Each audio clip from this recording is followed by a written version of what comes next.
Hey guys, welcome back. I hope you're having an amazing day. Let's get right into the stories.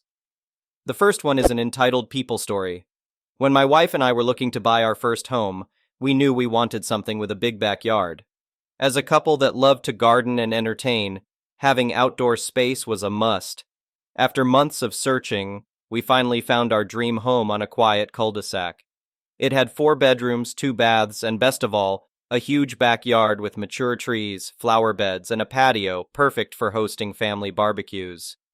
We were thrilled to finally have a place to call our own. Shortly after moving in, we met our neighbors, the Smith family. Right away, something seemed off about them. Karen Smith in particular had an air of entitlement about her. At first, it was just little comments here and there as we made polite conversation across the fence. She'd mention how lucky we were to have such a nice big yard while gesturing to her own postage stamp of grass. I brushed it off as her just making conversation. One Saturday afternoon, my wife and I were planning annuals when we heard yelling coming from the other side of the fence. I peered over to see Karen scolding her 2 kids as they played roughly in her backyard. "Enough!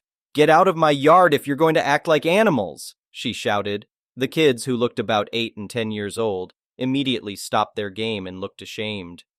I felt sorry for them, getting berated for just being kids. As their crestfallen faces scanned the ground, the older boy's eyes suddenly brightened as he spotted my vibrant flower beds.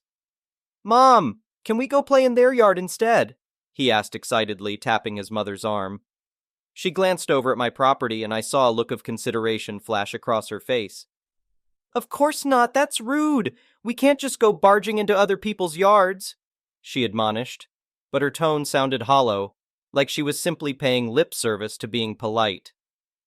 I had a bad feeling in my gut about the whole interaction, but tried not to read too much into it. After all, it was just a kid making an innocent request, even if the mom's response seemed ingenuine. Still, I made a mental note to keep an eye out. Over the next few weeks, the requests to use our yard continued. Every time the kids were reprimanded or just bored, they'd beg Karen to go to our backyard. She continued with the same rote chastising, but I started to notice her gazes lingering on our property. One day I was reading on the patio when a soccer ball suddenly flew over the fence and landed near my feet. I tossed it back over, expecting to hear a quick, "Thanks," in response. Instead, young voices pleaded, "Can we come get it? Can we play over there? Please?" I waited to see how Karen would react and felt my jaw tighten when she answered. "Oh, all right, I suppose a quick game won't hurt," she replied in an exaggeratedly reluctant tone. The kids cheered and I heard the gate clang open as they spilled into my yard. I was about to say something when Karen cut me off. "Don't worry, they'll just be a minute to grab their ball," she called out breezily. I bit my tongue. I didn't want to be the bad guy and spoil the kids' fun over one short game. But the intrusion irked me. Over the next couple of weeks, it kept happening. The kids' uninvited visits grew longer and more frequent. Karen would act exasperated with them at first, before reluctantly giving in. I tried dropping hints that while the kids seemed nice, unexpected guests made me uncomfortable. Karen shrugged it off, saying they were just being kids and she was sure we didn't mind. It all came to a head one afternoon when I arrived home from work early. As I pulled into the driveway, I spotted 2 figures darting around my backyard. The boys froze as I got out of my car and stared at me like deer in headlights. "Hi guys, you should probably run home now. I don't appreciate you being here without permission," I said as gently but firmly as I could. They didn't have to be told twice, scampering away through the gate. I saw it hanging half open and went to close it. But before I could, an angry voice stopped me short. "Just what do you think you're doing?" I turned to see Karen standing on her porch, glaring daggers at me. Taken aback, I explained I was simply closing the gate after asking the boys to return home. "How dare you?" she seethed, marching over. "My boys have done nothing wrong, and you have no right to order them around." I tried to remain calm as I explained again that while I was sure they were good kids, I was not comfortable with them using my yard whenever they pleased. Karen was having none of it. "You're being completely unreasonable," she spat. "You have this huge yard just sitting here going to waste while these poor boys can barely play in my tiny space." I started to reply that regardless of my yard's size, she and the kids still needed my permission to be there. But she barreled on with her tirade. "I've tried to be understanding, but you're just being selfish now. My boys love your backyard and you need to learn to share. Her voice was rising, face flushed with anger because apparently I dared tell her kids they couldn't have something. I was quickly losing my cool in the face of her ridiculous entitlement. Through gritted teeth, I made clear neither she nor her kids had any right to walk into my yard whenever they wanted just because it was bigger. Karen's eyes narrowed at my refusal to give in. Well, if you won't be reasonable on your own, I'll just have to make you, she declared ominously, before whirling around back to her house. If I had known what she meant by that, I would have confronted her right then and there, but I foolishly believed she was just letting off steam with an idle threat. Boy, was I wrong. The following week, I got legal documents in the mail stating I was being sued by Karen Smith on behalf of her children. She was claiming my backyard was an attractive nuisance, and letting the boys play there unsupervised left me liable for any injuries. Luckily, my lawyer got the frivolous case thrown out quickly, but Karen didn't stop there. Over the next few months, she kept trying to harass and intimidate me into letting her boys use my yard. She even tried calling CPS and animal control, accusing me of abusing my dogs when I wouldn't comply. The final straw came on an early Saturday morning when someone began pounding on my front door. I opened it blearily to see a furious Karen with a manila envelope thrust toward me. "What's your problem now?" I sighed, resigned to her latest antics.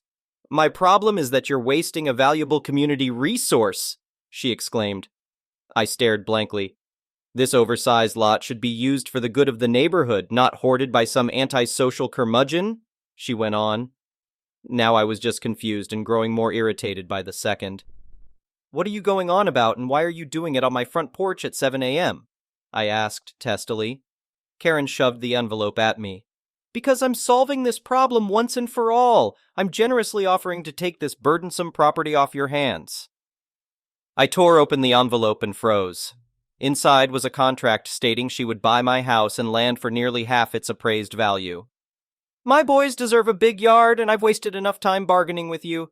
Sign the contract or we'll be going back to court," she threatened. I couldn't believe what I was hearing. This lunatic wanted me to just hand over my home for a fraction of its worth? Fury boiled up inside me, and without thinking, I tore her little contract to pieces. "Listen up, because I'm only saying this once," I said in a low, steady tone. "If you ever so much as look at my property again, I will slap you with a restraining order." Karen opened her mouth furiously, but I cut her off. "My home isn't community property, nor is it for sale, especially not to an unhinged harpy like you. If you try any more of these stunts, you'll sorely regret it. Stay the hell away from me and my home." With that, I stepped back in and slammed the door in her stunned face. I was done playing nice with this psycho. After consulting my lawyer, I sent Karen official cease and desist papers. She persisted with her crazy demands for about a week until she realized I wasn't messing around. The continuously threatened legal action finally seemed to do the trick. It's been quiet for over 2 blissful months now. I even installed security cameras just in case. Looking back, I'm appalled I let the situation go on so long. The moment Karen failed to respect my property rights, I should have cracked down. But I learned my lesson. Sometimes you have to stand up to crazy entitlement head on. If anyone's kids try using my yard again without permission, I'll be contacting their parents immediately. I'm just glad I refused to cave into Karen's insane demands, no matter what harassment she inflicted. Rewarding her entitled behavior by selling at half price would have been insane. She had no legitimate claim to my private property just because her kids took a liking to it. This whole ordeal has definitely taught me to nip entitlement in the bud right away. You give people like Karen an inch, they take a mile. I may have been a bit too nice for my own good, but sometimes it takes meeting someone seriously deranged to learn when to put your foot down. Karen was clearly an unstable, delusional bully used to steamrolling over others. But she finally met her match in me once I got fed up enough to fight back. I just wish I'd been wiser about handling her sooner, instead of letting things get so drawn out and insane. Thankfully, it never has to happen again now that she knows she's beat and I won't tolerate her nonsense. In the end, this whole debacle brought my wife and I closer together, too.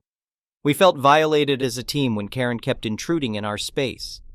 Presenting that united front finally put Karen in her place. And we learned to communicate better about establishing boundaries right away whenever someone seems like a potential Karen. I'm thankful this nightmare is over, though it came at far too high a cost in stress and money. At least we can enjoy our yard again in peace, knowing that Karen won't be commandeering it anymore for her entitled kids. This house is our sanctuary, not a community playground. If you don't like your own space, fix it up instead of trying to seize what's not yours. A lesson I wish Karen had learned a long time ago, but at least now I know I will stand firm against such crazy demands in the future. Our house is our haven, not a bargaining chip for entitled neighbors. Never again. The next one is a pro-revenge story. This happened around 20 years ago. Our family owned 2 apartment buildings, each with 3 units. We lived in 2 of them and rented out the other 4. There were nothing but these 3 flats lining both sides of the road for about a mile. Not all had parking. On the side streets were houses and very little street parking. We had more land than most of these units because it was also our home. So we had parking for around 16 cars. Everything was fine for literally decades. Then cars started appearing in our parking lot that were not our tenants. I blocked one in one day.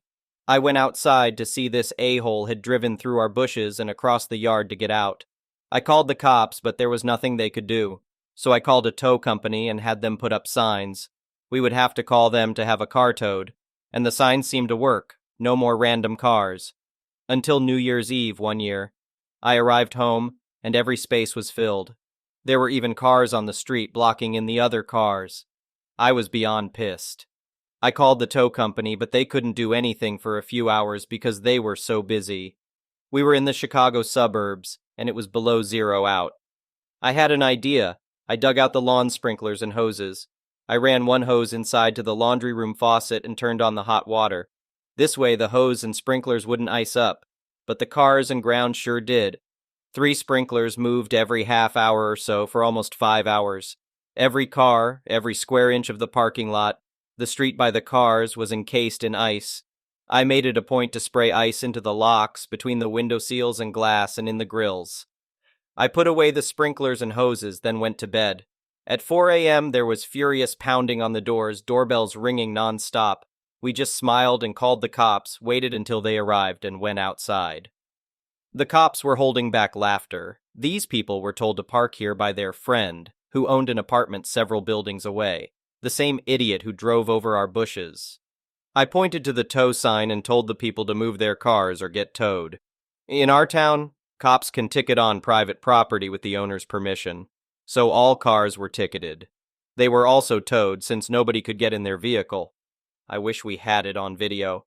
The next one is a petty revenge story. My husband and I got our first house 15 years ago. We're in a rural area, just houses randomly sprouting up along a small country highway. Next door was an old retiree with nothing better to do but be a pain in everyone's neck. House 2 miles down the road with too many junk cars, he'd complained to the county government. Did that new barn have proper permits? Report them. Was someone too loud? Call the cops. It's a rural country road, not an homeowners association.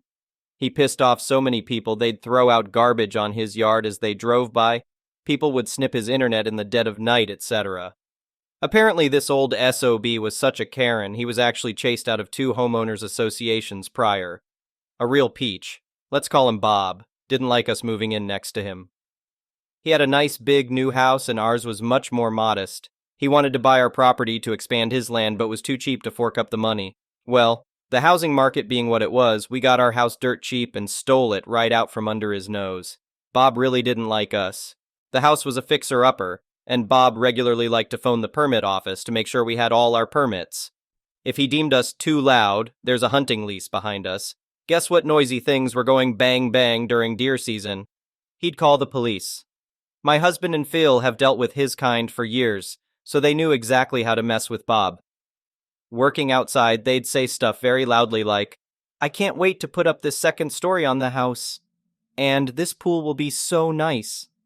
The permit office would call us and the cops would show up. "No, officer, I have no idea what you're talking about." After enough of these calls, they finally stopped responding. Then we could do stuff to really mess with Bob. We got a pig. He really didn't like her. Neither did I, but it was worth it. We got a rooster. He really didn't like that. We left our Christmas decorations up until March. Ooh, lordy, raise that man's blood pressure. We put up a fence. It was initially open across 3 lots, and made his yard look like a bowling alley. I guess he finally had enough. One day, 18-wheelers were loading everything up, and he was gone. I was dancing at the fence line and waving bye-bye when they pulled out. Miserable old coot. The next one is a malicious compliance story. I moved into my university dorm last Saturday. The wireless internet in my university's dorms is terrible, but for the most part it doesn't matter because each dorm has an Ethernet port for wired internet, which is incredibly fast. However, while setting up my Xbox, I quickly discovered that the Ethernet port in my room didn't work. At first, I thought it was an issue with my Ethernet switch, a device that allows you to connect multiple devices to Ethernet with only one wall port. But after some help from my dad, we realized it was the wall port that didn't work. Out of curiosity, we asked the students in the room next to mine if theirs worked. Nope, theirs was broken too. We checked the port in the floor lounge to see if it was an issue with my cables. But nope, that one worked fine. My roommate emailed maintenance to see if they could help, but they replied that it seemed to be a widespread issue, as they had received many reports from multiple buildings about the same problem. Since classes didn't start for a few more days, my roommate and I decided to hang out in the floor lounge during the day, where the Ethernet worked, making it possible to play online games. After 2 days of lugging our entire setups down the hall in the morning and back in the evening, we only have laptops, but between power cables and Ethernet cables for both of us, it was a bit of a hassle. I had a dumb idea. I have a really, really long Ethernet cable, probably around 50 feet long. Would it reach from the lounge to our room? Turns out the answer was yes. It reached with plenty of room to spare, so we set everything up, and we had Ethernet from the lounge in our room. All someone walking by would see was a cable coming out from under the lounge door and disappearing under our door. Our fun lasted about a day. We came up with the idea at midnight, and late the next afternoon, the RA knocked on our door and said we needed to put the cable away because it was a tripping hazard. Begrudgingly, we complied. Later that evening, my roommate had an idea. The issue wasn't the cable itself. The issue was that running it across the floor created a tripping hazard. So I ran to the store and bought some duct tape. My initial thought was to tape it down so someone wouldn't catch their toe on it, but he had a better idea. We had plenty of extra cable, why not tape it to the ceiling? And that's exactly what we did, giggling the entire time.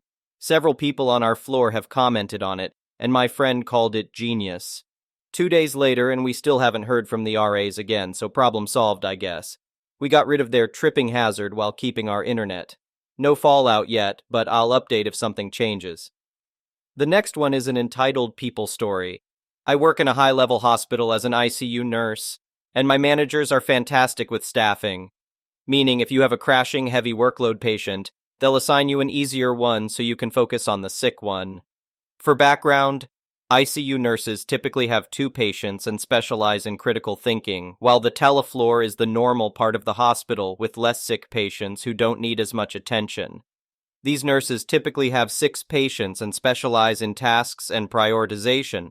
So, at the beginning of my shift after the report, I show my face and greet my less sick patient who is doing fantastic, just waiting for transport to take her to her telebed. I inform her that I'll be back around 9 p.m. in 2 hours, unless she needs my assistance. This allows me time to stabilize the sick patient next door. Unfortunately, the sick patient in room 1 starts coding and the team is actively performing CPR. There's a crash cart in the hallway, 3 doctors present, the whole team working hard to save this young man. My team is handling medications, intubation, and maintaining compressions while I'm discussing potential causes with the doctors. I'm halfway outside the room of the healthier patient in room 2. She spots me through the window, presses the call light, and I initially ignore it, given the urgency of the situation. However, her boyfriend opens the door and stands in the doorway, arms crossed. To be considerate of her concerns, I ask, "Is everything all right?" He responds with a non-committal HM and attempts to guide me inside. I only give him my attention when the doctors enter room 1 to consult privately on their next steps. I glance back through the window of room 1 and decide to briefly check in. She says, "Can you get my Uber Eats order? It just said it arrived downstairs." I felt a surge of frustration, but I kindly respond, "I'm sorry, but I'm currently occupied with another critical patient. Could you?" I look towards her boyfriend, who is comfortably reclined with his feet up, watching Netflix on his phone. "Go get it for her?" He responds, "I'd rather not." "Really? You don't want to help? You witness the chaos next door through the window. saw me discussing matters seriously with 3 doctors, and observed the commotion outside your room as we struggled to save a life. So I tell him firmly, I can't. The entire team is actively working to save someone's life, and none of us can leave. You can either retrieve it yourself, or I can arrange for someone to bring you some saltines. He sighs, reluctantly gets up, and mumbles, Fine, I guess I'll go get it then. As I turn to head back into room 1, he has to maneuver his way through the crowded group of people and remains irritated, even having to take the elevator down. When they are moved to another room around 10 p.m., he loudly speaks on the phone to someone, complaining that the nurses are rude and won't even get food for their patients, among other grievances. The most shocking part? She had just come off an insulin drip for being in a diabetic coma. I have never encountered a more entitled person who prioritized their own convenience over someone else's life. The next one is an entitled parent story. I was traveling on my city's metro. It wasn't that crowded at the time, but all the seats were occupied. Still, you could stand freely without being bumped by a stranger. There was this kid sitting in the reserved seats, the ones for people with disabilities, pregnant women, and old people. Definitely not for moms of 2-year-olds. He was probably 14 or 15, I don't know.